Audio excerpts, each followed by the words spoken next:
le Main Street qui voulait être un land. Cette narration est une adaptation du livre de Main Story, disponible gratuitement en ligne. Pour garantir une expérience d'écoute fluide, certains détails et anecdotes ont été retirés. Si vous souhaitez les redécouvrir, n'hésitez pas à consulter notre livre. Il se peut aussi que vous ne connaissiez pas toutes les personnes mentionnées, mais pas d'inquiétude.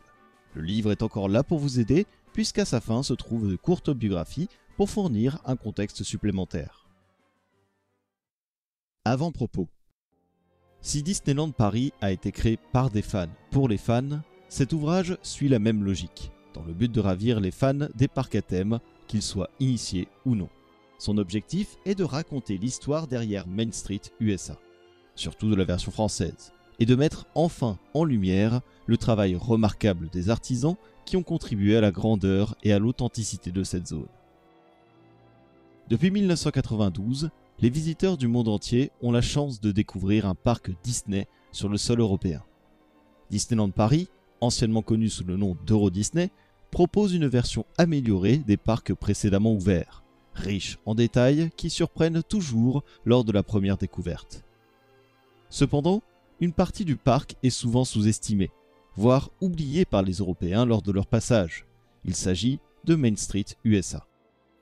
Pourtant, cette séquence d'entrée caractéristique des parcs Disney va bien au-delà d'une simple suite de boutiques et de restaurants. Elle est un hommage à l'histoire américaine, illustrant la croissance d'une petite ville qui prospéra grâce à l'arrivée du chemin de fer, offrant divertissement et plaisir aux visiteurs venant des villes qui pouvaient désormais voyager plus facilement. Cette séquence d'entrée n'est pas simplement un passage, mais une expérience immersive qui transporte les visiteurs dans le passé. Pour beaucoup, notamment chez Walt Disney Imagineering, cette zone n'est pas considérée comme un land.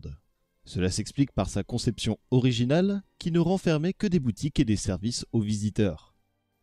Mais que se passe-t-il si quelqu'un venait à vouloir changer les codes ? Eddie Soto, show producer et designer, a tenté de donner à cette zone le statut de land pour la version française. Il la considère comme un hommage à la culture américaine, riche en références artistiques et en clin d'œil au savoir-faire des artisans d'antan, tout en assurant la transition vers les zones thématiques voisines. Avant de poursuivre, il est important de souligner que ce livre est le fruit d'une recherche minutieuse, basée sur les témoignages d'Eddie Soto, audio, écrit, photographique, et d'autres sources fiables mentionnées dans la bibliographie. Bien que je n'ai pas eu l'opportunité de collaborer étroitement avec des personnes ayant vécu les événements cités, j'ai essayé d'être le plus factuel possible tout au long du récit, en tenant compte de l'interprétation des informations collectées. Pour mieux comprendre les fondements et les lignes directrices qui continuent de régir Main Street USA, il est important avant tout de plonger dans les origines de Disneyland. Chapitre 1. La vision. La vie n'est pas toujours un conte de fées, même dans la fabrique du rêve. Après les retentissants succès de Blanche-Neige et les 7 nains et Pinocchio, l'ambiance dans les studios Disney se détériore progressivement. Certains employés désillusionnés, les moins privilégiés qui représentent la majorité de l'entreprise, décident d'entrer en grève à partir du 29 mai 1941. Ils dénoncent des salaires inégaux, l'impossibilité de former des syndicats et le comportement paternaliste de Walt Disney. Les studios sont dès lors à l'arrêt pendant 5 mois. Le temps que Roy s'efforce de trouver un accord, tandis que Walt, fermé à toute discussion, part à l'étranger. Cette crise change radicalement la façon de travailler et la mentalité au sein de l'entreprise. Mais la situation financière est mauvaise, en raison des échecs des dernières productions du studio.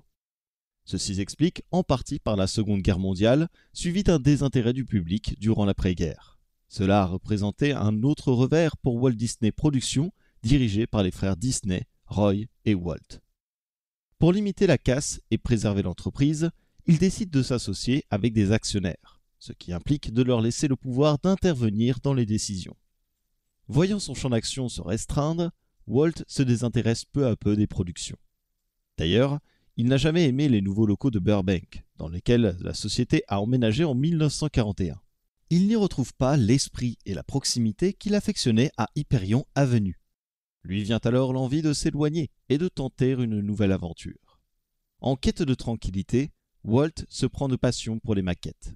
Il installe un parcours de modèles réduits de train dans son jardin, puis un modèle réduit de gare.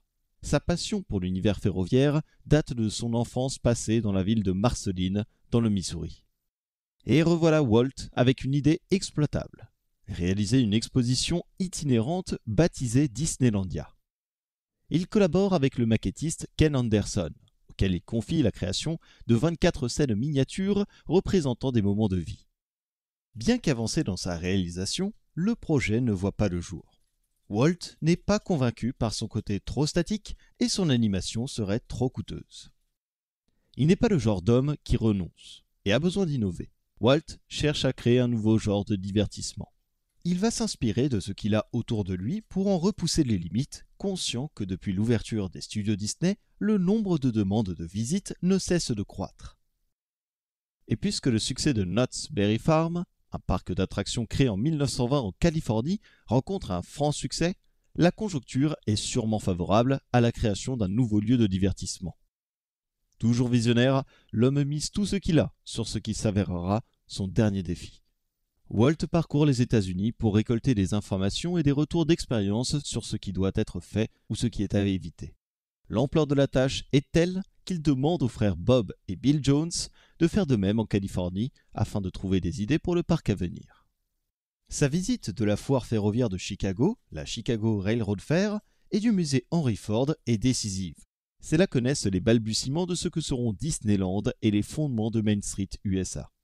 Il y découvre des représentations de lieux, de bâtiments historiques et de leurs intérieurs, de locomotives toujours en fonctionnement. L'expérience correspond exactement à ce qu'il souhaite offrir dans son parc. Au départ, Walt nomme son projet Mickey Mouse Park. Son implantation est envisagée sur une parcelle de terre en face des studios de Burbank. Il souhaite offrir au public un lieu propre, intimiste et divertissant. Au centre du parc se trouverait la reconstitution d'un village du début du siècle, avec des bâtiments utilisés de manière pratique et non simplement comme décor. Il s'agirait d'un lieu dans lequel les gens pourraient se reposer et faire leurs achats. Un train ferait le tour du complexe, s'arrêtant dans une gare unique pour embarquer les visiteurs. Assez rapidement, la taille devient un problème, car des idées fusent et l'ambition grandit. D'autant que la municipalité de Burbank rejette le projet et déclare « Nous ne voulons pas d'une atmosphère de fête foraine à Burbank. Nous ne voulons pas de gens qui tombent dans la rivière, ni de manèges qui hurlent toute la journée. » Walt souhaite également prendre ses distances avec l'entreprise Disney. Pour que ce nouveau projet voie le jour, il crée une société avec ses propres fonds, essentiellement dans le but de protéger les intérêts à long terme du studio et de sa famille. Il la nomme WED Enterprises, qui deviendra plus tard Walt Disney Imagineering, en référence à son nom et pour éviter tout conflit avec le nom de sa société de production. Cornelius Jr., aussi appelé C.V. Wood, à qui Walt a demandé de lui trouver un terrain d'au moins 80 hectares, jette son dévolu sur un endroit situé à Anaheim, à 30 minutes des studios. Le lieu étant trouvé, reste à financer le projet. Puisqu'il n'est pas question que les fonds viennent des studios, toujours contrôlés par les banques, les frères Disney font appel à des sponsors, qu'ils parviennent à convaincre grâce à des plans détaillés réalisés en un week-end par Herbert Ryman. Ils concluent un accord, notamment avec la chaîne de télévision ABC. En échange de ce financement, Walt présentera une série d'émissions, qui seront un succès, pour payer sa dette et faire la promotion du parc. Grâce à ses sponsors, il s'entoure d'une petite équipe de créatifs qui l'aideront dans ce qui sera appelé très rapidement la folie de Walt. Dorénavant, la quasi-totalité de son attention est portée sur la création du parc d'attractions. Il impose, comme toujours, la plus grande rigueur. Pas question de faire fausse route. Tout est réfléchi pour que les lieux soient à la fois divertissants, organisés et réconfortants. Et bien sûr, sans que les visiteurs soient conscients de tout le travail qui se cache derrière. Des artistes, des scénographes et des ingénieurs sont débauchés auprès des studios de cinéma pour penser et analyser chaque détail de ce que deviendra Disneyland. Ces équipes sont appelées les Imagineers, contraction des mots anglais Imagination et Engineer. La création de Disneyland. L'idée se développe et le concept se précise. Dès les grilles du parc passées, les visiteurs doivent oublier le tracas de leur quotidien. Comment y parvenir ? Quelle entrée créer afin de proposer le meilleur accueil ? Les équipes doivent imaginer une solution qui ne détonnera pas avec les autres lands issues de l'imaginaire de Walt, tout en devant contenir la majorité des boutiques du parc. Harper Goff, responsable de la séquence d'entrée, et ses équipes reprennent l'idée du petit village du début du XXe siècle voulu par Walt. Cette solution est une excellente transition entre réalité passée et souvenirs d'enfance. Miser sur la nostalgie en remontant 50 ans auparavant, au début du XXe siècle, se révèle être un choix astucieux qui permettra au public de se replonger dans une époque qui fait écho à sa propre expérience. Reconstituer l'esprit d'antan des petits villages disparaissant peu à peu par la suite des avancées technologiques ainsi qu'à l'urbanisation des villes pour faire appel à la nostalgie qui enjolive les souvenirs, sert à flatter les plus âgés qui pensent que c'était mieux avant. C'est une combinaison gagnante. Cette thématique permet aussi de clarifier le message idéologique du parc dans une Amérique en pleine guerre froide. Disneyland est le manifeste de la vision optimiste du pays, en rappelant par son histoire que ce fut et sera toujours le cas, allant des cow-boys, Frontierland, jusqu'à la conquête de l'espace, Tomorrowland. À mi-chemin de ces témoignages se situe l'ère victorienne, là où prend place Main Street USA pour accueillir les visiteurs. Cette séquence d'entrée doit être replacée dans le contexte de l'ensemble du parc et de l'époque à laquelle il a été conçu. Elle constitue le socle du futur, en promettant d'être rassurante, car s'il y a eu un passé radieux, l'avenir le sera également. Elle offre la possibilité aussi de retourner vers l'enfance, un cadeau que Walt souhaite offrir à ses visiteurs comme il se l'offre à lui-même. Il aimait rappeler que les choses les plus importantes de sa vie s'étaient produites quand il était enfant à Marceline. Walt Disney n'était pas en quête d'un passé plus simple lorsqu'il a créé le parc. Il croyait fermement en l'Amérique et au progrès. Tomorrowland témoigne de cette foi, tandis que Main Street USA est le magnifique prélude à un avenir glorieux. C'est ce qui a été dit lors de l'inauguration du parc. Disneyland représente le passé et l'avenir, l'ancien et le nouveau monde. Il idéalise une vie qui, dans ses souvenirs, se déroulait dans le calme, où tout semblait plus simple et chaleureux, et où l'on pouvait se procurer le nécessaire dans la rue principale du village, les villages étant alors les endroits les plus importants du pays. Le choix du nom de ce land leur rend hommage. Main Street, rue principale en français, pour toutes ces rues qui ont donné vie au village, et USA, pour signifier qu'elles se situent aux États-Unis et sont typiques de ce pays. La reconstitution de la rue reprend les codes de l'époque, mais s'autorise une réinterprétation pour concrétiser la vision des Imagineers. Leur travail n'a pas pour volonté d'être une réplique historique, peu réjouissante d'un point de vue social et économique, et pendant laquelle le taux de criminalité était élevé. C'est sans doute pour cela que les Imagineers ont préféré s'inspirer de leurs souvenirs d'enfance, plutôt que de se fier aux archives, car ils souhaitaient romancer la réalité. Le résultat final devra suivre cette même logique. Bien qu'inspiré du style victorien, Main Street USA sera plus épuré, avec des couleurs plus douces. Cela offrira au land un aspect de jouet grandeur nature, charmant, accentué par la fausse taille des bâtiments construits selon la technique cinématographique de la perspective forcée. Si en façade, on trouvera de nombreuses boutiques et lieux de vie typiques d'une ville, seuls quelques commerces seront créés pour offrir une expérience de shopping local immersif. Les commerces seront loués à de vrais commerçants pour créer l'immersion et rentabiliser leur construction. Leurs emplacements à l'entrée du parc seront des localisations avantageuses pour attirer et retenir les visiteurs. Main Street USA étant un passage obligatoire pour se rendre dans le reste du parc. On y trouvera des commerces vendant du tabac, des produits pharmaceutiques, des soutiens-gorge, des bougies, des cartes postales venant d'entreprises américaines, etc. La seule condition pour être présent dans Main Street USA est d'avoir existé dans les années 1890. Seul l'Emporium dérogera à la règle et vendra du merchandising Disney.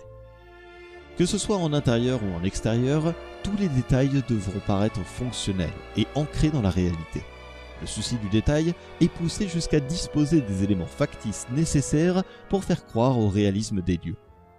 Comme Walt s'amusait à répondre aux personnes qui se demandaient pourquoi aller si loin, ceux qui remarquent ces détails auront compris qu'ils ont été créés pour eux.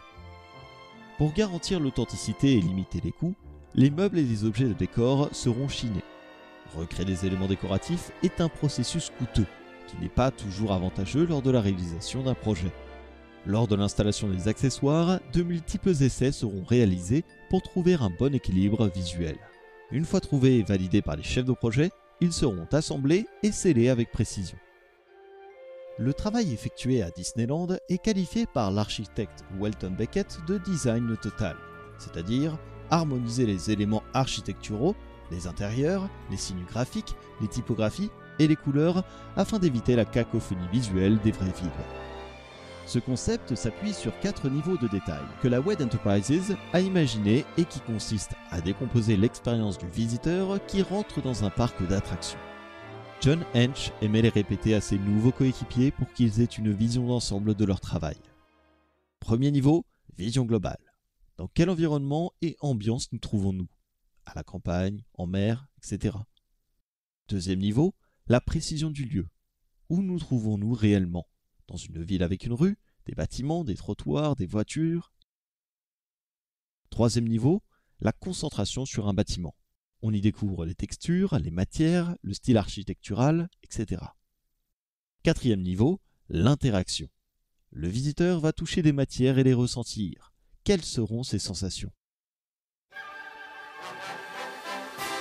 Lors de l'ouverture de Disneyland, Walt déclara « Pour ceux qui se souviennent de l'époque insouciante que cette rue reconstitue, Main Street leur fera revivre de bons souvenirs.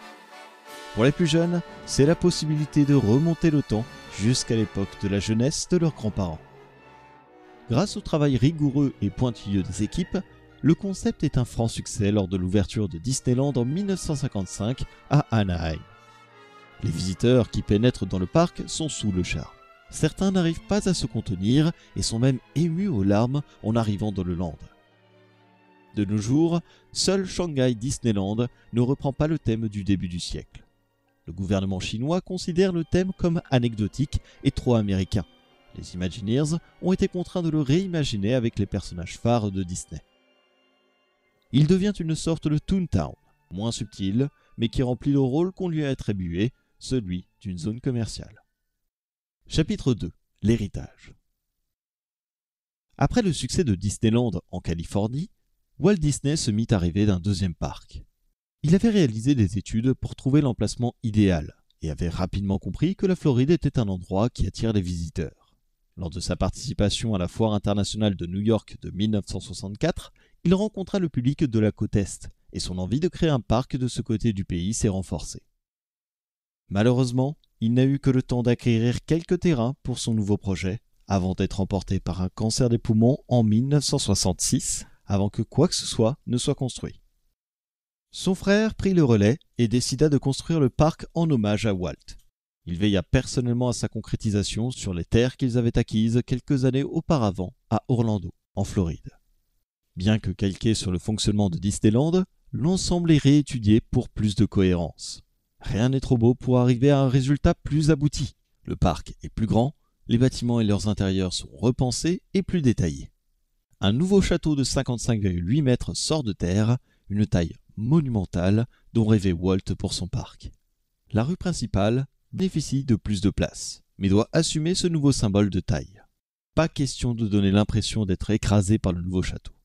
Les façades sont rehaussées, leur style est modifié pour être plus spectaculaire, les bâtiments foisonnent désormais de détails et de références dans un style appelé Gingerbread par les Imagineers. Considéré comme plus accompli et plus réaliste, le land devient l'aboutissement du thème du début du siècle réalisé par Disney. Il sera par la suite considéré comme la référence pour les prochains projets de parc.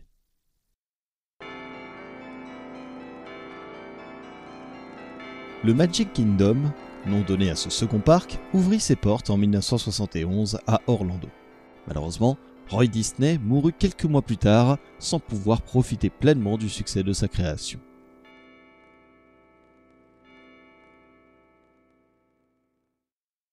Création d'un parc à l'étranger. Masatomo Takahashi, un passionné de l'univers Disney au Japon, rêvait depuis longtemps de créer la réplique d'un parc au Japon. Il faudra attendre l'arrivée des protégés des frères Disney, Don Tatum et Carl Walker, à la direction de l'entreprise pour que ce premier projet à l'étranger reçoive un peu d'attention. Dès le début des discussions, les Japonais souhaitent obtenir une réplique de Disneyland, fidèle à l'univers de Disney, mais qui s'adapte également à leur culture, pour créer un lien symbolique entre les deux nations. WED Enterprises, plus préoccupé par le projet Epcot en cours de réalisation en Floride que par Tokyo Disneyland, négocie avec Oriental Land Company, pour que tous les frais nécessaires à la concrétisation de ce parc soient à leur charge. Disney souhaite être le moins impliqué possible dans la gestion du parc et espère malgré tout recevoir les bénéfices générés par le resort, espérant ainsi dissuader l'Oriental Land Company de réaliser le projet. Cependant, les Japonais acceptent, à la condition qu'aucun compromis ne soit fait sur la qualité et que l'ouvrage soit réalisé par des entreprises japonaises. Les équipes s'attellent à la création de la copie du parc Disneyland tout en y incorporant des éléments du parc Disney World en Floride et s'engagent à former les futures équipes nippones. Disney profite également de l'occasion pour améliorer les processus de création, gagnant en précision dans ses projets et mieux documenter l'archivage. Le parc Tokyo Heat n'est de ce fait pas une réplique parfaite du parc américain. Un train ne circule que dans un seul land du parc, n'offrant pas l'iconique gare à l'entrée pour accueillir les visiteurs. À la place, une grande esplanade avec des billetteries, puis un portail s'ouvrant vers la séquence d'entrée. Uniquement Main Street USA n'est pas reproduit dans ce nouveau parc. Il est remplacé par World Bazaar, une zone marchande qui répond au désir du public d'avoir un endroit dédié aux goodies et qui est recouvert d'un toit de verre pour préserver les visiteurs du climat pas toujours clément et servir également de tunnel de transition vers les mondes de l'imaginaire. Un choix audacieux qui impacte fortement la cinétique du lieu. Les parades et autres véhicules ne sont pas autorisés à cause des gaz et du bruit qu'ils émettent. Mais alors, que reste-t-il des décors originaux des parcs états-uniens ? Leurs façades sont, pour la plupart, reproduites à World Bazaar, mais en occupant moins de place et en étant parfois adaptées pour répondre à la nouvelle architecture du toit. L'intérieur des boutiques et des restaurants est inédit, pour respecter la demande d'adaptation à la culture locale.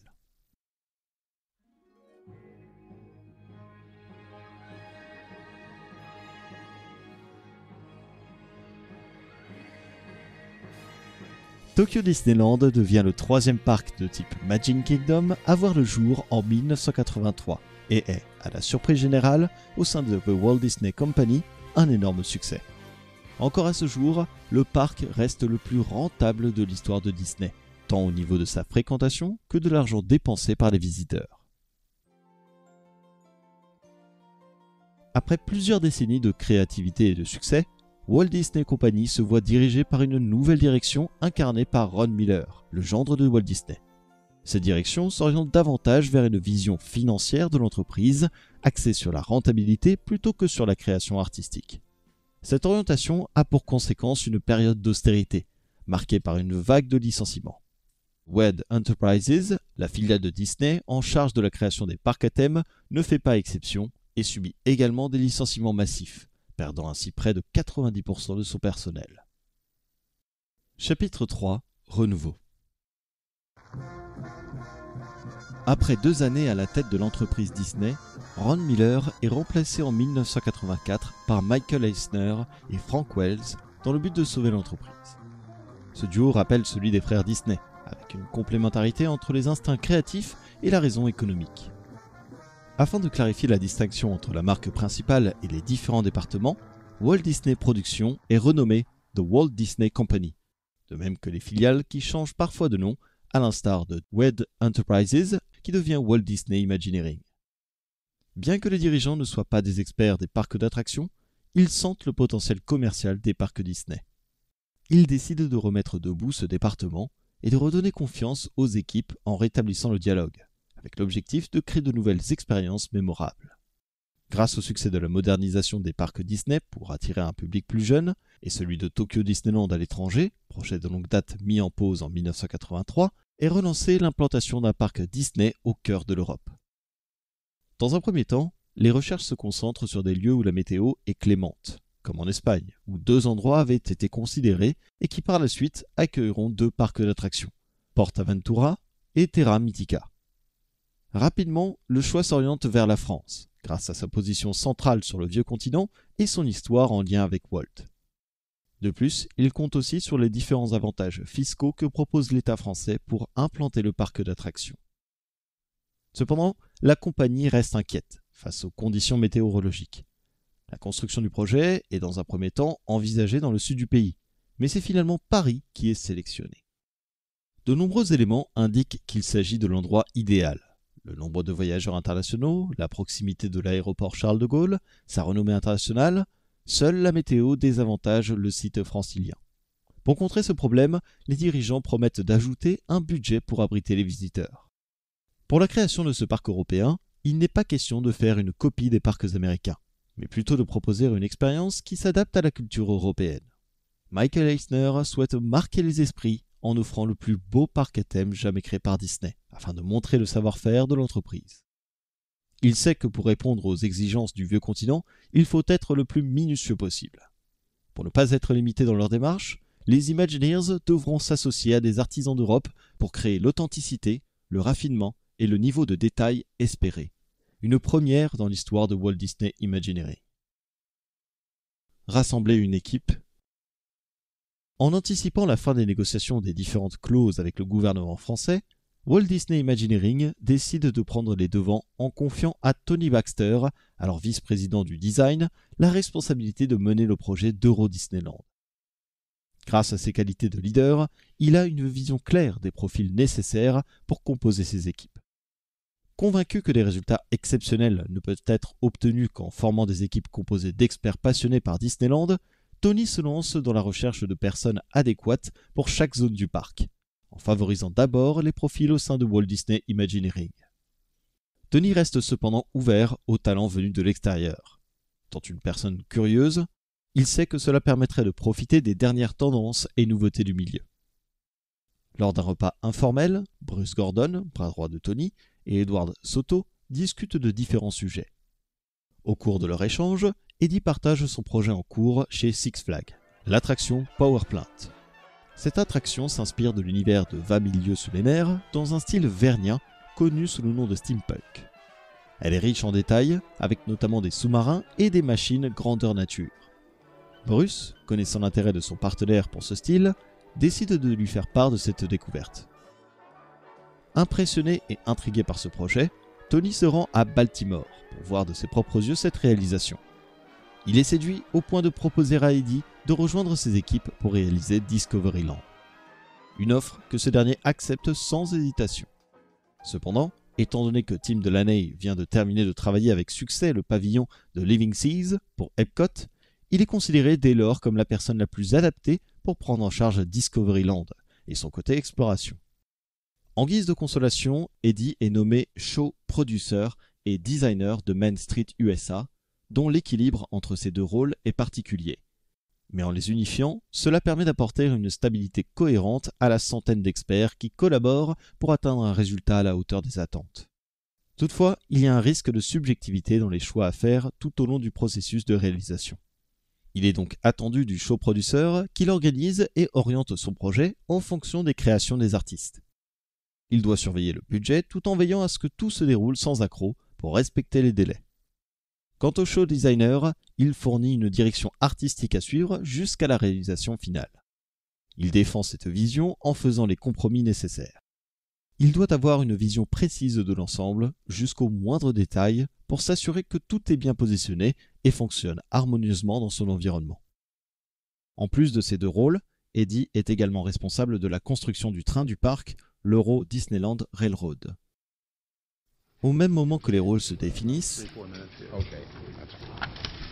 bienvenue à Monsieur Eisner. Monsieur le Premier ministre, Mesdames, Messieurs, nous sommes ici aujourd'hui pour conclure l'accord sur lequel nous travaillons depuis une année avec le gouvernement français.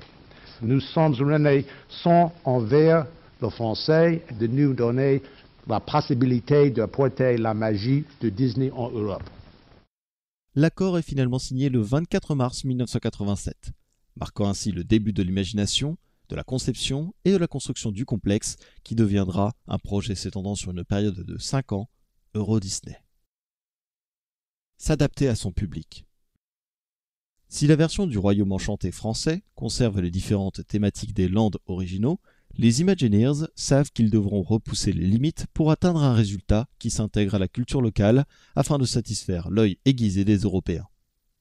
Alors que personne ne s'attend à voir un changement au sein de Main Street USA, il n'est pas question pour Eddie de passer 5 ans à faire une copie conforme du parc de Floride.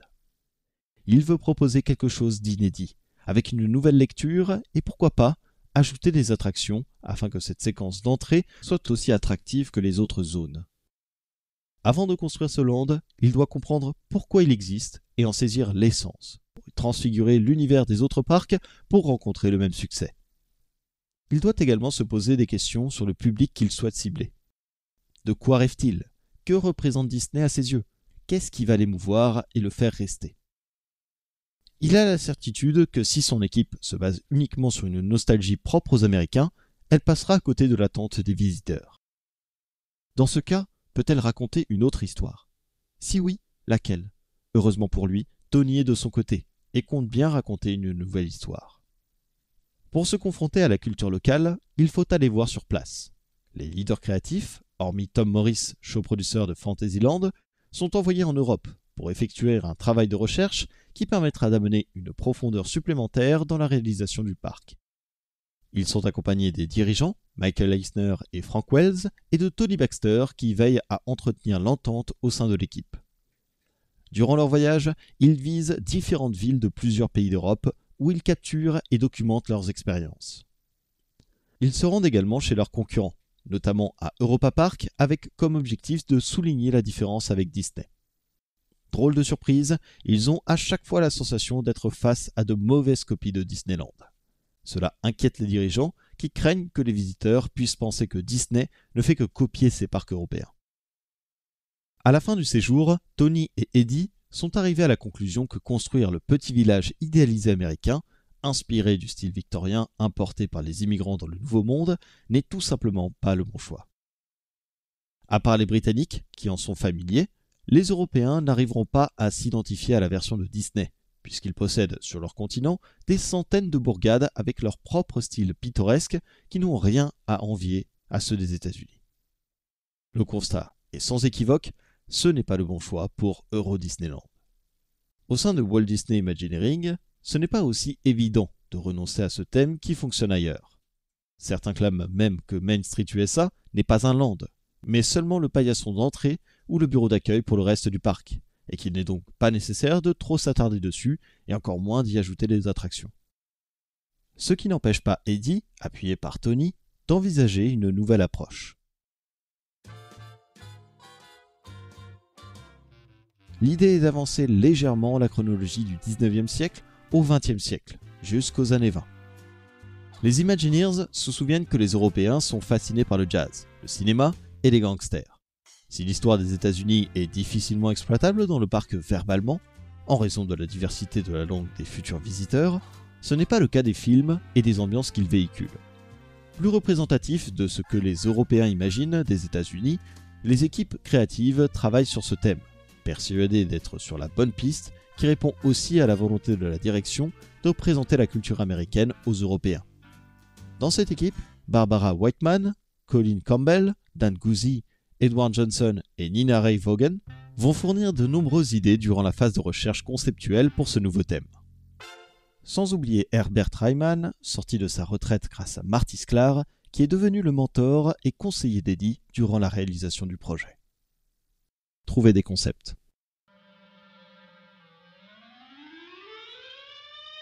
Main Street USA se retrouve dans la période des années 1920, avant le crash boursier, et s'inspire de l'Amérique vue au cinéma, celle de Chicago et New York, embellie et idéalisée par les productions hollywoodiennes. Elle retranscrit l'optimisme et l'énergie qui règnent durant cette période où tout semble encore possible. L'essor de l'automobile a progressivement remplacé les véhicules hippomobiles, ce qui implique plus d'espace dédié aux voitures et aux chemins de fer en constante expansion. Les Imagineers se sont inspirés de l'atmosphère décalée des comédies telles que Certains l'aiment chaud et les poursuites absurdes avec les policiers, Keystone Cops, pour créer leur land et faire abstraction de la violence associée aux gangsters des films noirs. Ils ont également utilisé le travail de Mark Davis sur l'attraction des parcs américains Pirates des Caraïbes. L'architecture de la rue ne fait pas totalement abstraction du thème des années 1890.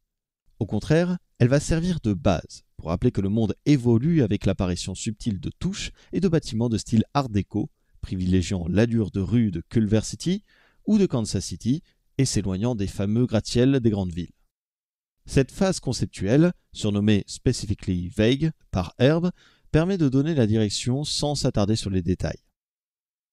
Les équipes sont incitées à innover et à trouver des solutions qui s'intègrent subtilement au décor imaginé, notamment pour résoudre les problèmes liés aux intempéries et offrir une expérience de visite confortable aux visiteurs.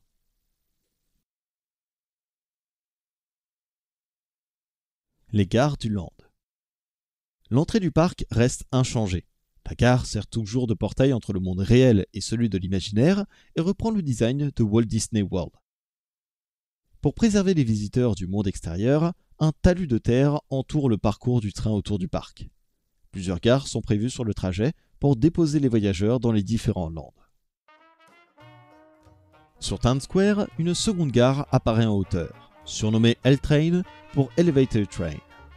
Son design s'inspire de celui qu'on retrouve dans le film Hello Dolly, qui lui-même est inspiré des vieilles gares surélevées des années 1920 de New York. Son fonctionnement se base sur l'attraction Wedway People Mover et sert d'attraction pour le Tomorrowland du Magic Kingdom. Par sa position surélevée, elle accorde aux visiteurs un nouveau point de vue et offre un chemin couvert sous sa structure pour les abriter lorsque la pluie s'invite. Les wagons sont conçus pour paraître plus petits et ne pas dénaturer le travail de perspective forcée des façades. Son objectif est également d'ajouter de la vie en permanence dans le land. Le parcours du train forme une boucle qui part de Times Square, remonte le côté droit de Main Street et se termine à l'entrée de Discoveryland. Le retour emprunte un chemin différent, dont une partie se déroule dans un tunnel muni de fenêtres où seraient exposées de belles maquettes représentant différentes villes du futur telles qu'elles étaient imaginées au début du siècle, créant ainsi une transition entre le thème de Discoveryland et les années 20. Passage vers Discoveryland. Défavorable à la reproduction d'un énorme toit comme à Tokyo, Tony conçoit l'idée de passage couvert qui s'intègre au land et permettent de traverser le parc à l'abri des intempéries. Pour cette version, le passage s'inspire de la gare maritime de New York City et de Cleveland Arcade. À l'origine, les murs étaient prévus pour être constitués de baies vitrées, afin de laisser apparaître l'extérieur et de bénéficier de la lumière du jour. Cependant, pour des raisons de facilité d'entretien et pour offrir plus de surface d'affichage, des murs cloisonnés ont été privilégiés. À l'intérieur du passage, une entrée mène à la salle de jeu Penny Arcade ou encore vers celle du cinéma-théâtre, tandis que l'étage supérieur est occupé par le passage d'L-Train.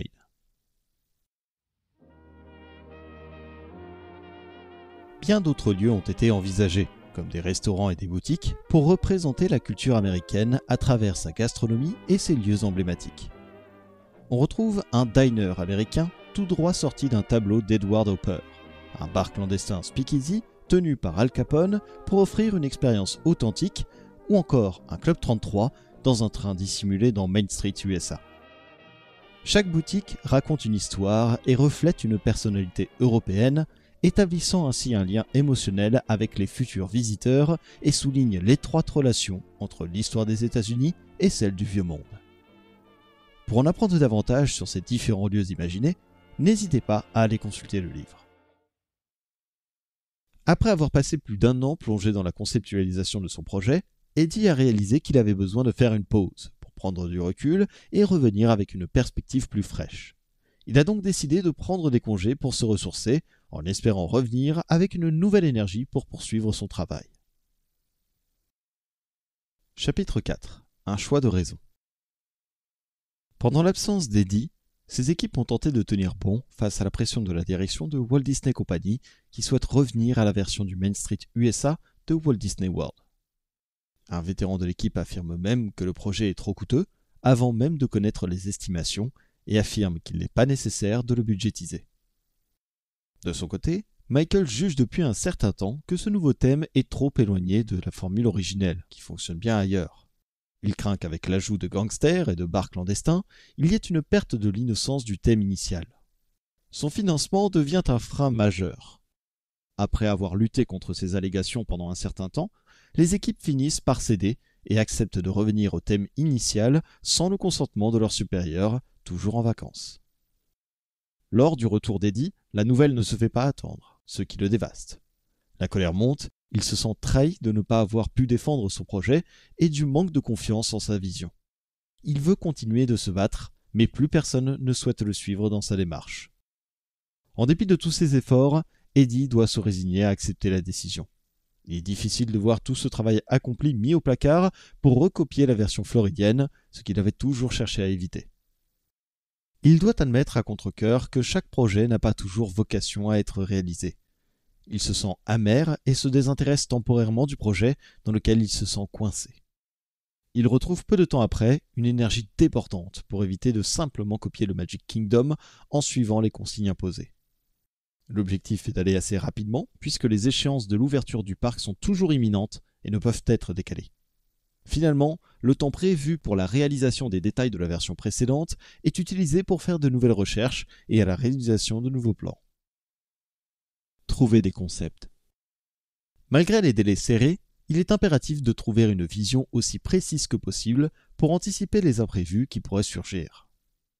Avec les contraintes du thème victorien, Eddie s'efforce d'innover tout en maintenant son objectif initial, faire ressentir aux visiteurs de Main Street USA d'être chez eux dans l'atmosphère chaleureuse d'une petite ville américaine plutôt que celle d'un centre commercial.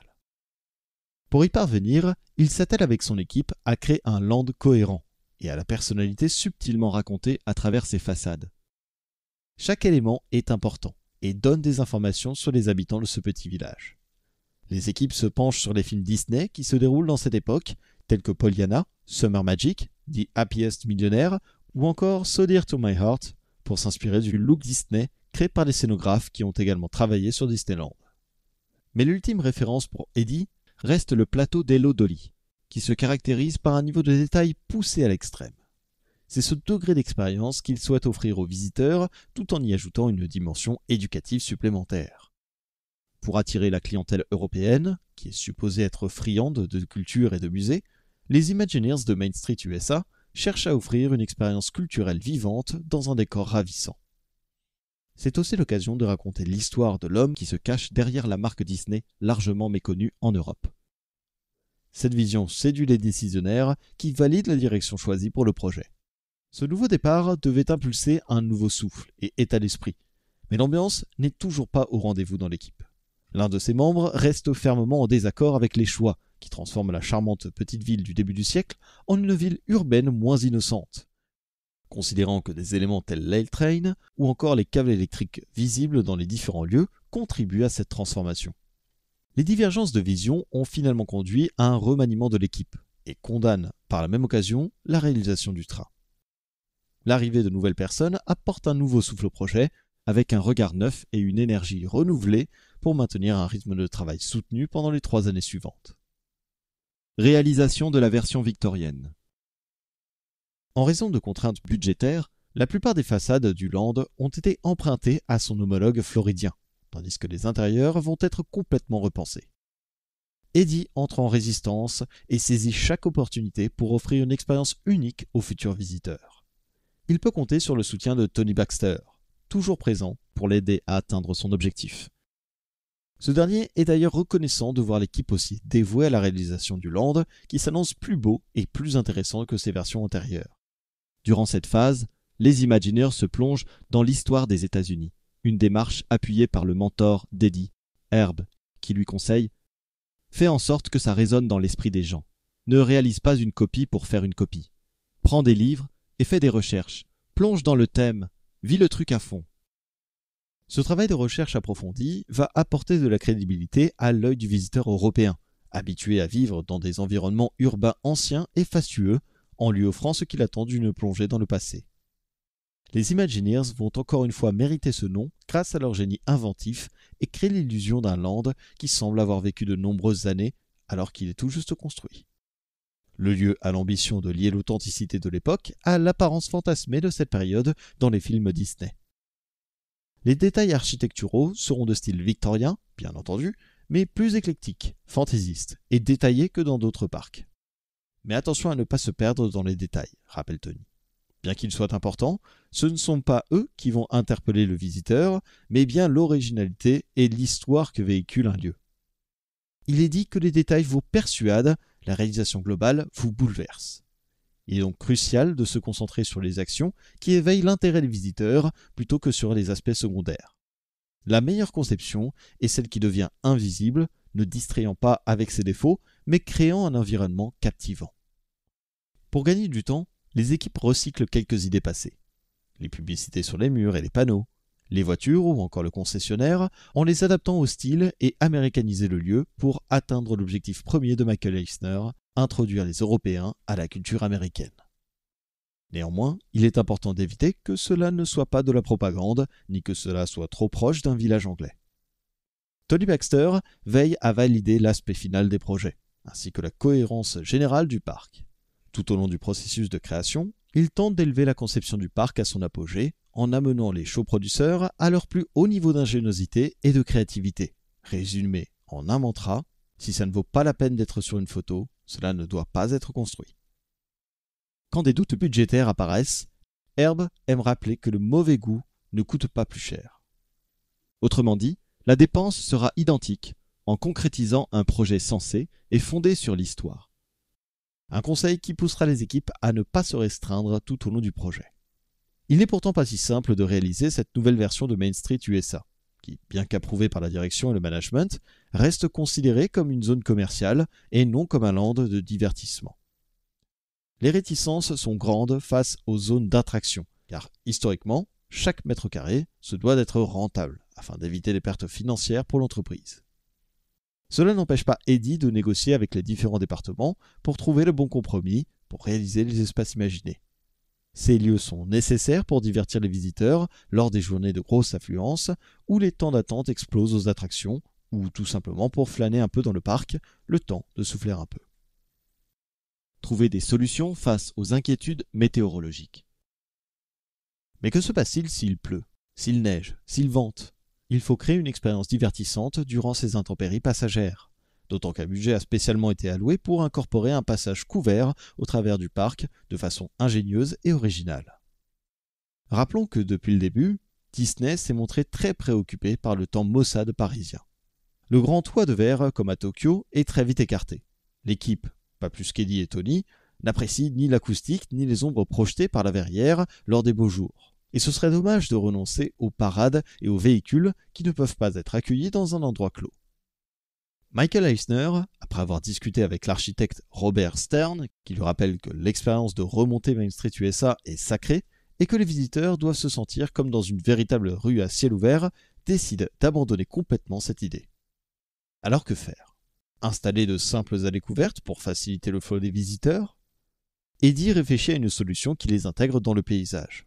L'une d'elles est d'intégrer les passages aux façades de Town Square, afin de ne pas gâcher le travail réalisé sur l'architecture, et permettre par la même occasion d'imaginer des bâtiments inédits autour de la place. La solution la plus novatrice est celle des passages en parallèle de la rue principale.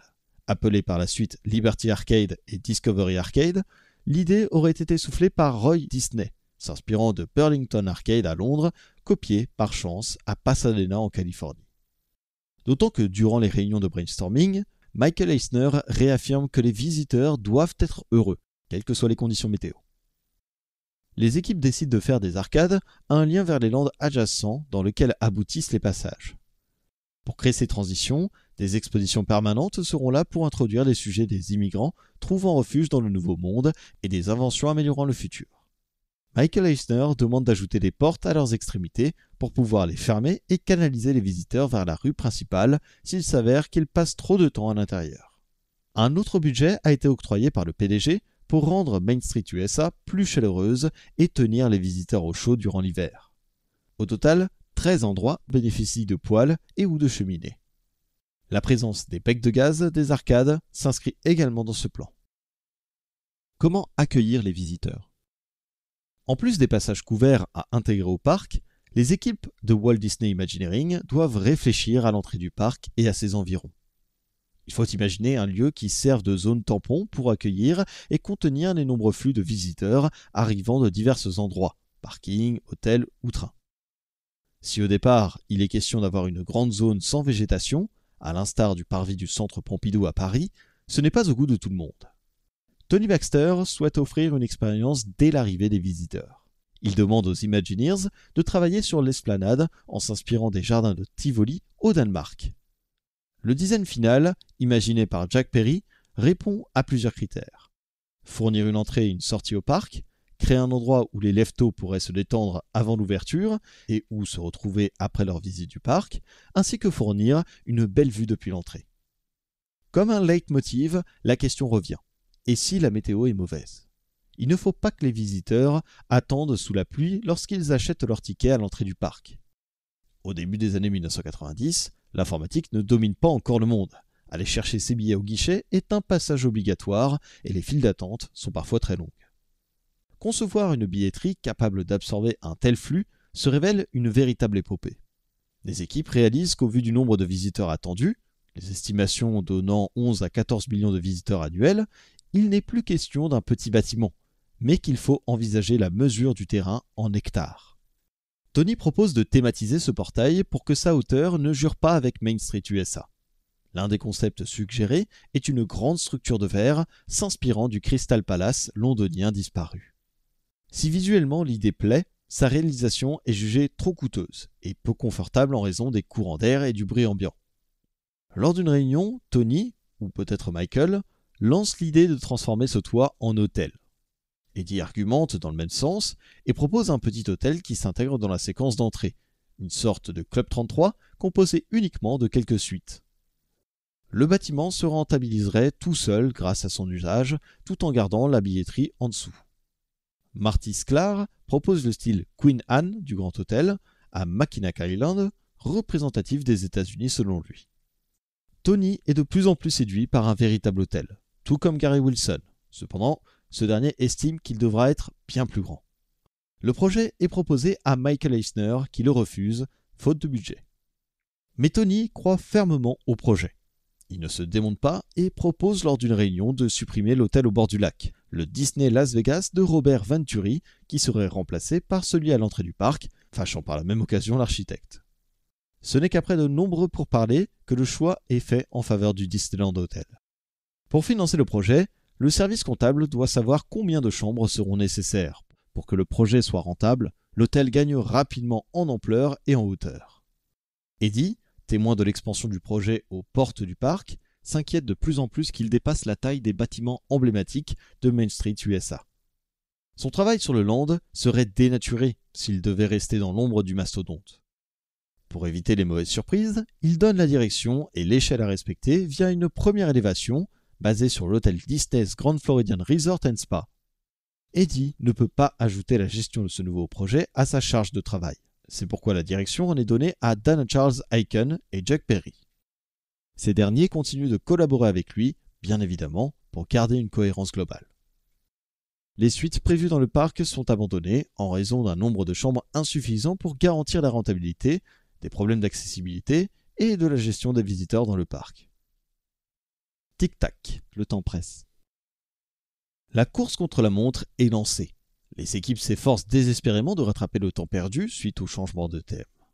Pendant la période de recherche de nouveaux concepts, le projet accumule un retard supplémentaire, ce qui finit par impacter le moment dédié à l'ajout des détails sur des façades et des décors des bâtiments. Pas question de bâcler le travail en cours. L'objectif des Imagineers reste d'offrir la meilleure Main Street USA jamais créée. Les responsables du projet de Land promettent de ne pas négliger les détails qui feront la différence. Mais force est de constater qu'avec le temps, ils sont oubliés, au grand regret d'Eddie. Ce dernier instaure un micromanagement dans l'espoir de tout contrôler et d'arriver à un résultat au plus proche de ce qu'il avait imaginé. Un environnement hostile qu'un bon nombre de ses collaborateurs décrivent, heureusement comme passagers, le temps adoucissant les tensions. Eddie lâche prise et accorde sa confiance à ses équipes et à leur expertise. Il leur donne la place nécessaire pour exprimer leurs idées, convaincus qu'ils sont tout aussi passionnés que lui par ce qu'ils font. Le défi s'avère suffisamment de taille pour que personne ne remette en question l'authenticité du land. Chaque accessoire ou élément décoratif est importé ou fabriqué depuis les États-Unis dans le but de créer une véritable expérience culturelle américaine. Un souci du détail pour éviter le syndrome de l'imposteur face aux visiteurs et qu'aucun d'entre eux ne puisse pointer les objets et dire « Hey, ça vient d'Europe ça !» La réflexion s'étend également sur le choix des matériaux, à leur assemblage et ou à leur réalisation afin de refléter une réalité historique poussée à l'extrême. Mais les coûts engendrés seraient trop élevés. Des concessions sont faites et de nombreux détails historiques ne verront jamais le jour. Cela a permis à Eddie d'aiguiser son regard pour déceler le vrai du faux. Une innocence perdue, transformée en une sorte de malédiction, partagée seulement avec un nombre très limité de spécialistes qui peuvent relever ce genre d'éléments. Bien qu'on lui refuse de faire réaliser de belles moulures en bois sculpté pour les intérieurs, Eddy arrive à négocier avec les dirigeants d'utiliser toutes sortes de papier peint, eux qui pensaient faire des économies en acceptant. Le choix se porte sur une fabrication artisanale, à la main, à San Francisco, pour avoir des motifs qui respectent l'authenticité américaine. Les vitraux du Land sont réalisés à la manière américaine, c'est-à-dire sans ajout de peinture, à la main, et des jointures en plomb formant des motifs. De même que les abat-jours, qui utilisent cette même technique, ont été réalisés dans un style Tiffany, courant créé par le designer Louis Comfort Tiffany. Pour habiller les lieux et les rendre le plus crédibles possible, des éléments sont ajoutés pour simuler la vie dans ce quartier. Des boîtes aux lettres, ce qui n'a pas été fait à Disneyland, des signalétiques, des vélos à garer dans les rues, etc.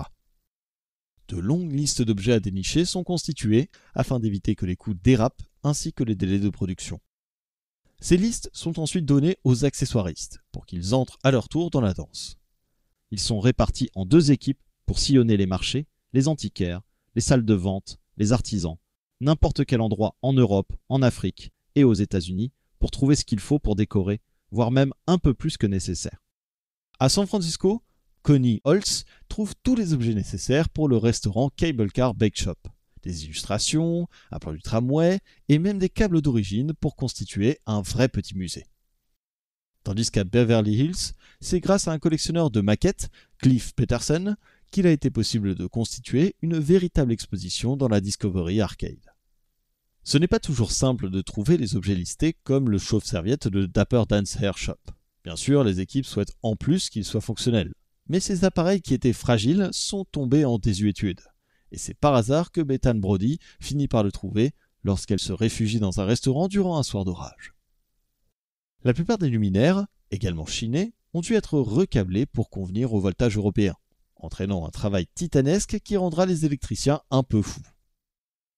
Un budget de $100 000 est dépensé rien que pour le Waltz, an American Restaurant, afin de respecter l'authenticité dans la mise en lumière de l'époque. Eddy s'amuse à dire que cela fait de l'étage un véritable musée du luminaire. En parlant de luminaire, les pompiers ne sont pas vraiment rassurés par l'aspect des enseignes lumineuses à l'extérieur. Le travail de Debra pour leur donner un aspect vieilli en utilisant un briquet est tellement convaincant qu'ils pensaient qu'il s'agissait de véritables antiquités. Après avoir discuté de cette astuce pour les rassurer, ils éclatèrent de rire et reprirent leurs activités. Le temps continue de courir dans les bureaux de Walt Disney Imagineering, et il faut avancer tant sur les intérieurs que sur les façades. En ce qui concerne le choix des couleurs, Eddy est aidé de Cathy Olson pour créer des nuanciers en lien avec les élévations des façades et ajouter les spécificités sur ses planches. Elle est aidée par son mari John pour certains aspects comme le choix des briques et des fausses pierres. Les couleurs doivent répondre à ce que connaissent les visiteurs. Et dans cette optique, il faut innover en prenant des tons plus profonds et plus riches pour les bâtiments, accompagnés de touches plus chaudes pour les rendre plus accueillants et adaptés à la lumière française. Eddy bénéficie de catalogues de restauration des bâtiments à Paris pour faire son choix et composer avec ce qui rendrait le mieux. Cette palette de couleurs, plus sombre que celle des parcs américains, ne fait pas l'unanimité dans l'équipe. John Hench craint un aspect négatif et peu accueillant. Cependant, il reste ouvert, et après quelques échanges, il comprend la volonté de toucher la nostalgie des Européens en intégrant leur histoire à un niveau chromatique. Il faut éviter d'ignorer ces aspects et le goût des visiteurs pour qu'ils apprécient le land. Contrairement aux autres parcs, les rues sont revêtues de briques, prenant exemple sur la ville de Jamestown. Une idée tardive dans le processus de conception, venue de Michael Eisner qui considérait cela plus authentique que l'utilisation courante de l'asphalte. De plus, cela a du sens pour les Européens, qui sont habitués aux rues pavées dans leur vie quotidienne.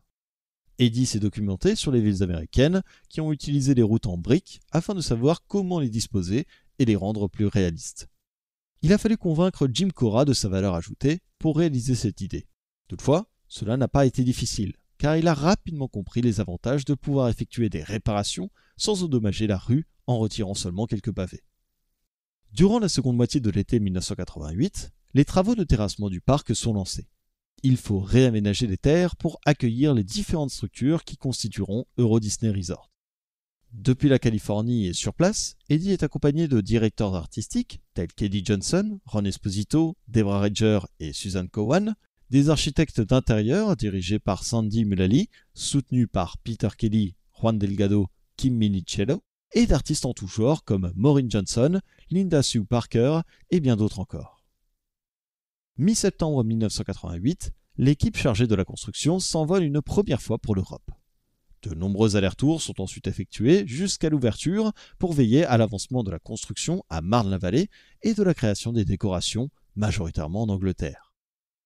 Pendant ce temps, Peter Kelly continue d'apporter son aide au travail de City Hall. Eddie a établi la base, les deux collègues doivent maintenant rendre l'endroit visuellement intéressant par l'ajout de détails. Il faudra attendre les années 90, soit 2 ans après le début des travaux, pour voir un avancement considérable au niveau des bâtiments du parc. En avril, le Disneyland Hotel est en avance sur le reste du projet. Et il bénéficie déjà de ses premières façades.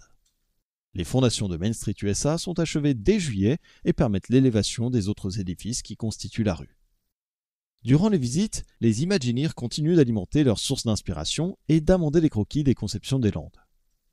Ils se fixent comme limite février 1992 pour modifier leurs travaux afin de laisser le temps aux artistes d'intégrer leurs demandes et respecter les délais imposés. La conception des intérieurs avance bien, tandis que les extérieurs prennent du retard. Beaucoup de choses sont coupées du projet pour raisons budgétaires, comme les arrêts de bus prévus sur Town Square. Bien que la plupart des bâtiments soient repris de Walt Disney World, leurs plans, réalisés à la main à l'époque, doivent être refaits numériquement puis envoyés à des cabinets en France pour être adaptés au système métrique européen. L'utilisation encore balbutiante des ordinateurs et de leurs logiciels ne permet pas de reproduire l'esprit de Main Street USA et massacre les détails. Eddie demande à ce qu'il soit redessiné de nombreuses fois pour arriver à un rendu de bonne facture, mais sans succès. Il finit par assister pour que ce soit fait à la main en vue de mieux restituer l'âme de la rue, mais également pour faire des modifications plus rapidement. Pour contrer ce problème, des décorateurs ayant travaillé pour la Fox et la Warner Bros., dont certains ont travaillé sur Hello Dolly, sont appelés en renfort pour enrichir et amener plus de subtilité grâce à leurs expériences sur les plateaux. Ils sont envoyés plus tard en France pour transmettre leur savoir sur l'art américain à des étudiants de l'école des beaux-arts et les assister dans leurs tâches. Ils réalisent des dessins à taille réelle ou à demi-échelle, ensuite numérisés et intégrés dans les documents à réaliser. Main Street USA gagne en finesse, mais cela ne suffit pas à rattraper le retard alors que le chantier a déjà commencé. Lors d'un week-end dans la campagne française avec Tom Morris, Eddie n'est pas content du temps nécessaire pour refaire ou redessiner les détails architecturaux mal réalisés ou inexacts. Tom, tout aussi perfectionniste que lui répond « Ça serait bien plus gênant de regarder des éléments pas assez finis dans le parc en se disant qu'on aurait pu avoir mieux si on avait un peu plus travaillé et de devoir vivre avec. » Sur ces sages paroles, les deux compères retournent aux corrections. Sachant pertinemment que les contraintes budgétaires et temporelles font que les détails ne sont plus financés ou entretenus et disparaissent donc au fur et à mesure qu'un parc évolue, il est nécessaire d'intégrer autant de richesses et d'histoire que possible à la création pour continuer à répondre aux attentes du public. Sur le chantier, les ossatures métalliques sortent tour à tour de terre, ce qui permet de travailler peu à peu sur les futures façades dès 1991. Cependant, l'année à venir ne sera pas de tout repos. De mauvaises conditions météorologiques s'invitent au programme et ne font pas de demi-mesure en passant d'un extrême à un autre. Une vague de froid s'abat sur la France durant l'hiver, ralentissant le chantier, tandis que l'été est caniculaire, mais les équipes sur le terrain mettent les bouchées doubles pour tenir la cadence. Au Royaume-Uni, les ateliers de menuiserie ont déjà conçu un bon nombre d'éléments, dont une partie a déjà été livrée. Toutefois, un énorme problème s'est produit. Les designs produits numériquement ont remplacé toutes les moulures travaillées par des bordures semi-rondes. Muni uniquement de son feutre Sharpie rouge, Eddie va se déplacer d'atelier en atelier afin de corriger à la main et de tête tous les plans un par un. Cela permettra d'endiguer le problème et d'éviter une catastrophe visuelle.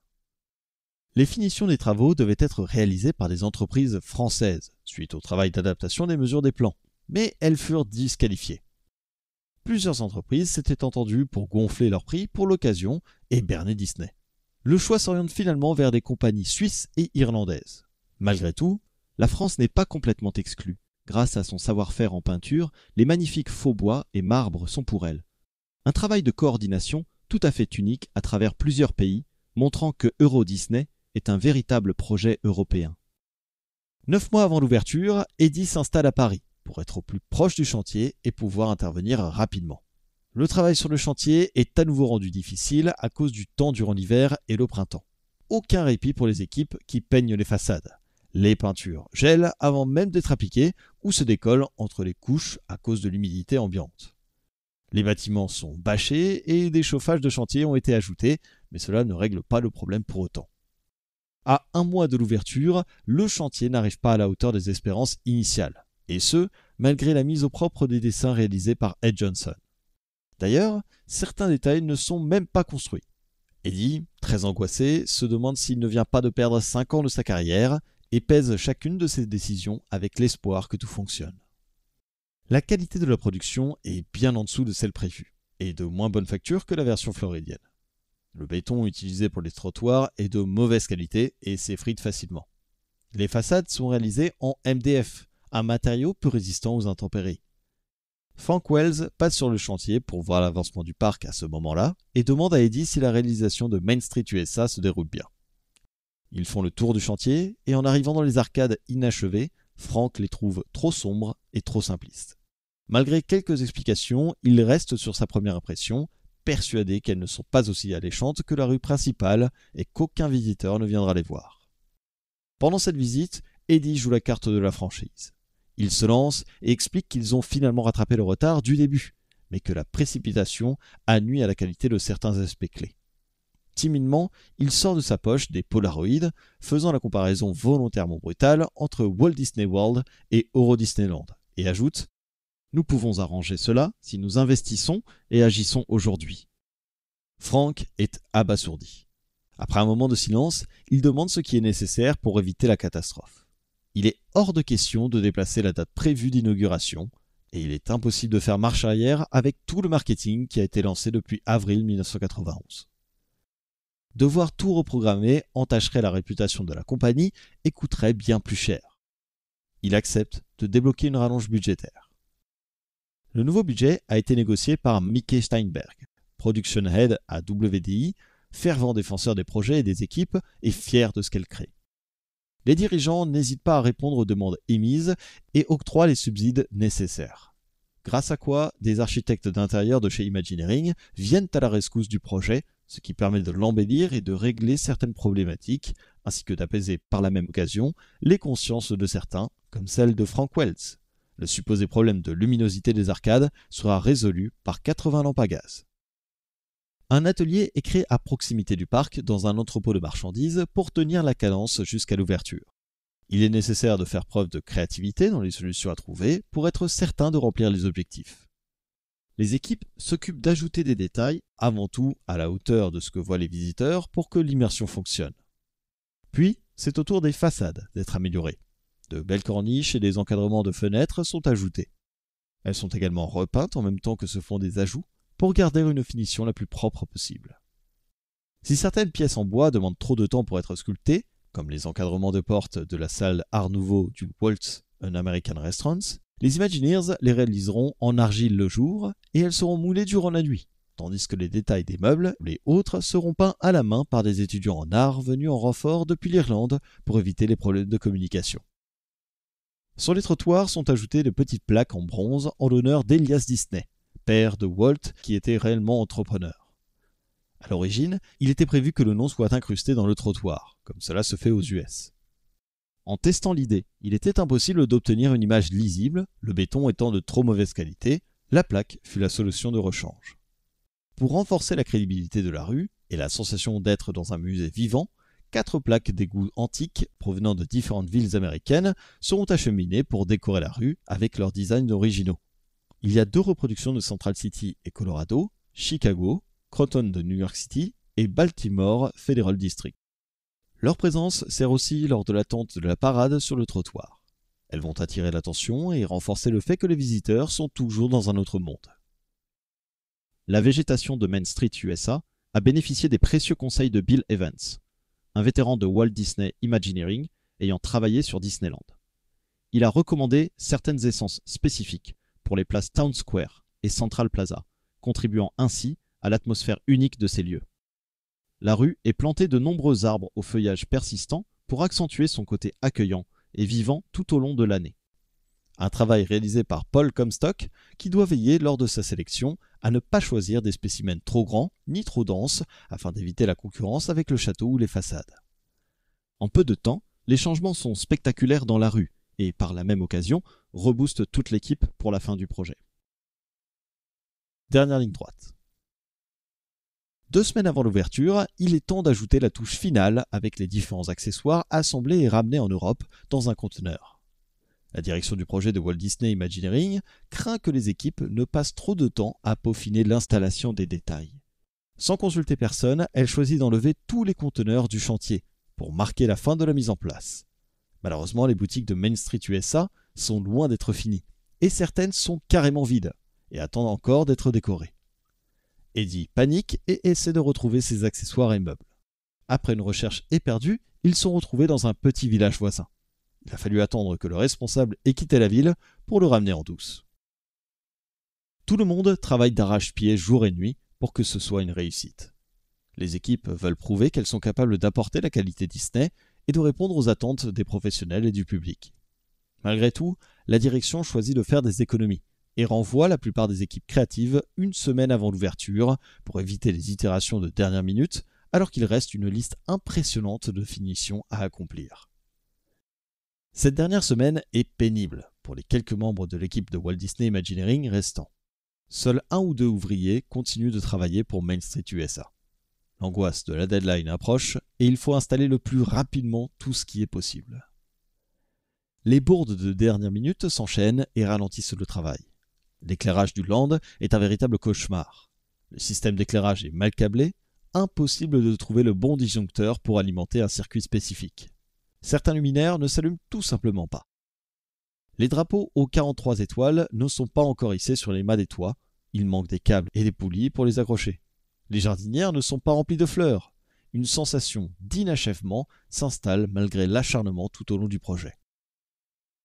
Eddie pense qu'à la dernière minute, Disney va faire venir les personnes nécessaires pour un dernier effort afin que tout soit parfait.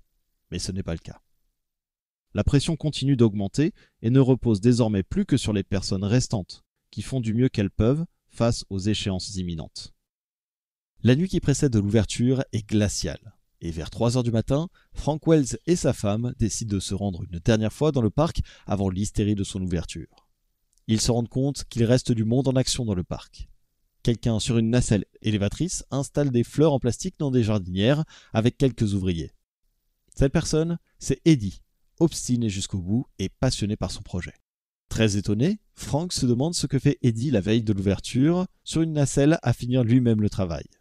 La réponse d'Eddie est simple, il ne reste personne d'autre pour le faire. Surpris, et sans doute fier, Frank félicite l'implication des personnes restantes pour le bon achèvement du projet. Après avoir accompli le dernier effort possible, tout le groupe se rend à l'étage du Waltz dans la salle Art Nouveau afin de profiter de la chaleur et d'un dernier bon moment tous ensemble autour d'une bouteille de champagne. Time's up. Et maintenant, je déclare Euro Disneyland officiellement ouvert. Grâce au dévouement et à la passion de tous les participants au projet, l'ouverture est une réussite le 12 avril 1992. Les visiteurs entrent dans le parc et sont ébahis. Ils n'hésitent pas à s'investir pleinement dans l'expérience Disney et profitent de chaque détail. Michael Eisner a une attention personnelle pour chaque créateur de land et les remercie du magnifique travail accompli sur Euro Disneyland. Marty Sklar écrit lui aussi un joli message à l'attention cette fois-ci de Tony Baxter et Eddie Soto pour les féliciter pour ce qu'ils ont apporté au projet. Michael y ajoute une note en disant « Nous ne devrions jamais abandonner une idée. Peu importe combien de fois elle est malmenée et vous brise le cœur. Vous avez tenu bon, vous y avez cru jusqu'au bout. » L'après Euro Disney. Peu de temps après, bien qu'il n'ait pas à rougir de celle réalisée, Michael avoue « Tu avais vraisemblablement raison, Eddie. On aurait dû faire la version des années 20, ils auraient adoré. » La réussite indéniable de la Main Street USA, de style victorien mais néanmoins parisien, qui offre les magasins les plus thématiques réalisés, est due en partie aux recherches réalisées durant sa première version. Ces dernières ayant permis d'aller plus loin dans les détails. D'ailleurs, ce succès est confirmé 1 an après l'ouverture avec cette phrase de Jim Cora à Eddie. Sais-tu combien de temps en moyenne les gens restent dans Main Street ? 2 heures. À faire la queue ou en se baladant ? Non, à découvrir les lieux. 2 heures. Les visiteurs traitent cela comme une expérience musée et lisent les différentes plaques tout en profitant de l'ambiance. Le résultat du land est tellement bon que les dirigeants décident à la suite de rénover les Main Street USA américaines pour intégrer une expérience similaire chez eux. Elles sont réalisées sous la direction d'Eddie Soto qui pioche dans ce qu'il a conçu pour le parc français. Malgré un taux de visite satisfaisant, Euro Disney est un échec financier. Les Européens ne dépensent pas leur argent comme l'avait espéré la direction. The Walt Disney Company cherche à trouver la source du problème. Certains accusent les boutiques d'être trop divertissantes et que par conséquent, les visiteurs les apprécient tant qu'ils sont distraits de ce qu'ils devraient acheter. En interne, Euro Disney Resort n'est pas seulement un échec financier, c'est aussi un échec pour l'entreprise. On accuse les équipes d'avoir dépensé sans compter pour avoir un résultat trop bon. Certains s'indignent, il y a trop de design et de détails, vous auriez dû le faire moins cher. Ce qui était bien entendu difficilement envisageable pour ceux qui avaient travaillé sur le projet, avec l'ambition d'être meilleur que tous les autres parcs du monde. Ce n'est donc pas la grande joie, et Tony et ses équipes qui ont réalisé Euro Disney Resort doivent alors redorer leur blason auprès de leurs collègues, afin de ne plus être perçus comme des artistes gaspilleurs d'argent. Le décès de Frank Wells et l'éloignement temporaire de Michael, en raison de problèmes de santé, poussent l'entreprise à prendre des décisions et à mettre en retrait son aspect créatif, considérant que les parcs à thème ont fait leur temps. Désormais, tout devait avoir un but et ne plus être simplement plaisant. À la fin des années 1990, Walt Disney Imagineering définit de nouvelles normes pour les aménagements des boutiques. Dans chaque boutique créée ou réaménagée, le marketing aura un poids considérable sur l'esthétique et les designers devront respecter ces consignes. Les nouvelles directives imposent des lumières plus blanches, des murs plus clairs et une scénographie plus épurée, tuant par la même occasion l'immersion. La bonne nouvelle, c'est que près de 30 ans plus tard, le parc et sa qualité sont probablement ceux qui l'ont sauvé durant les périodes compliquées, sans tarir l'envie des visiteurs de revenir découvrir ou redécouvrir tous ces détails. Pour votre confort d'écoute, nous n'incluons pas les descriptions des boutiques et les hommages faits sur les fenêtres de la rue dans cette version audio. Vous pouvez les retrouver dans le livre disponible sur notre site. Chapitre 6, mot de la fin. Après avoir voyagé à travers les différentes versions de Main Street USA de Disney, notre périple prend fin avec cette version française de 1992 pour Euro Disney, devenue Disneyland Paris. Au fil des pages, nous avons découvert les efforts considérables déployés par les équipes pour donner vie à cette rue emblématique, imprégnée de l'atmosphère victorienne. Malgré les difficultés rencontrées, chaque version est le reflet de la vision et de l'ingéniosité des concepteurs, cherchant à offrir aux visiteurs une expérience inoubliable. Lorsque Eddie Soto, le créateur de la version française, évoque son expérience, on ressent sa passion et son désir ardent de réaliser correctement les choses. Il reconnaît avoir consacré 5 ans à construire la mauvaise version de Main Street, et avoue que ce n'était pas facile d'oublier la version des années 20 qui pouvait offrir tellement plus pour répondre aux attentes du public. Pourtant, cette expérience ne fut pas vaine, car il a su transformer ce projet décevant de copiage en une version améliorée de Walt Disney World. La version française représente l'apogée du thème victorien proposé par Disney, malgré les contraintes qui empêchaient de la transformer en un véritable land doté d'attractions. Eddie explique qu'à cause de la frustration d'être coincé dans un projet qui n'était même pas considéré comme un land, nous, les Imagineers, avons saisi l'occasion pour faire de ce que nous avons été autorisés à reconstruire. Le résultat est un Main Street USA abouti, regorgeant de profondeur et de richesse. Ce livre nous fait réaliser que la passion des équipes, leur quête incessante de la perfection et leur compréhension profonde de ce qui attire les visiteurs sont les fondements de la beauté du parc de Disneyland Paris. Malgré les périodes difficiles et les obstacles rencontrés, leur dévouement a su servir le resort et fidéliser les visiteurs. Cet ouvrage est bien plus qu'une simple rétrospective historique. C'est une célébration de la créativité, de la persévérance et de la magie qui entoure Main Street USA, rappelant que derrière chaque séquence d'entrée se cachent des histoires fascinantes, insoupçonnées par les visiteurs qui parcourent cet endroit chaque jour lors de leur visite.